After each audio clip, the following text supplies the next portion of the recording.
ব্রাহ্মণবাড়িয়া আখাউড়া উপজেলার একজন মহিলা আওয়ামী লীগ নেত্রী ও সাবেক জনপ্রতিনিধির।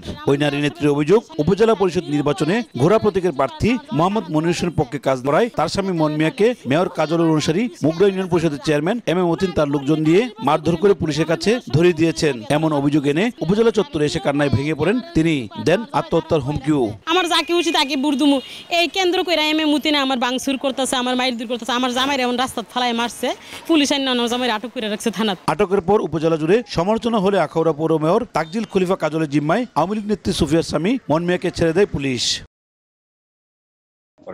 প্রতিনিধি পাঠাইছে নাকি ওনার জিম্মায়?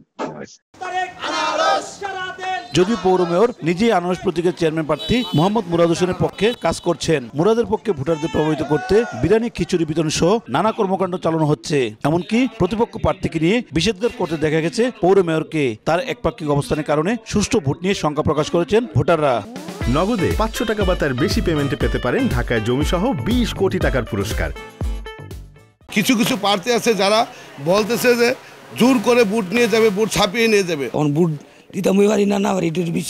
আমার ভোট যাতে আমি সঠিকভাবে প্রয়োগ করতে পারি সেই সুযোগটি করে দেওয়ার জন্য। আমরা যদি ভোটটা দিতে পারি, আমরা পছন্দ মতের যাত্রী আমরা পাস করায় নিতে পারব। এদিকে আখাউড়া মেয়রের ঘনিষ্ঠজন হিসেবে পরিচিত মুগদা ইউনিয়ন পরিষদের চেয়ারম্যান এম এ মতিন ও আখাউড়া দক্ষিণ ইউনিয়ন পরিষদের চেয়ারম্যান মোহাম্মদ জালাল উদ্দিনকে ঘোড়া প্রতীকের প্রার্থীর বিরুদ্ধে উস্কানিমূলক বক্তব্য দিতে দেখা যায়। এ নিয়ে প্রশ্ন করা হলে খেপে যান দক্ষিণ ইউনিয়ন পরিষদের চেয়ারম্যান মোহাম্মদ জালাল উদ্দিন।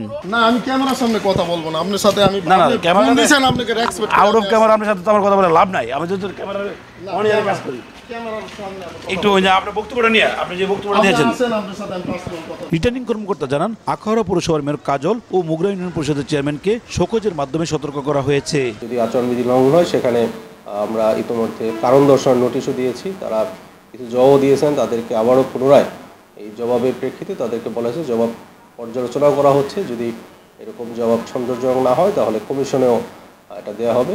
আখাউড়া উপজেলা চেয়ারম্যান পদে 3 জন, ভাইস চেয়ারম্যান পদে 3 জন এবং নারী ভাইস চেয়ারম্যান পদে 3 জন প্রার্থী প্রতিদ্বন্দ্বিতা করছেন। ভোটার সংখ্যা 1,27,870 জন। আখাউড়া উপজেলা পরিষদের নির্বাচন যতই ঘনিয়ে আসছে, শিক্ষক জনপ্রতিনিধিদের একপাক্ষিক ভূমিকায় ততটাই প্রশ্নবিদ্ধ হয়ে উঠেছে ভোটের মাঠ। আদৌ অবাধ সুষ্ঠু নির্বাচন হবে কিনা এই নিয়ে কিন্তু ভোটারদের মধ্যে সংশয় থেকেই যাচ্ছে। উজ্জ্বল চক্রবর্তী, সময় সংবাদ, ব্রাহ্মণবাড়িয়া।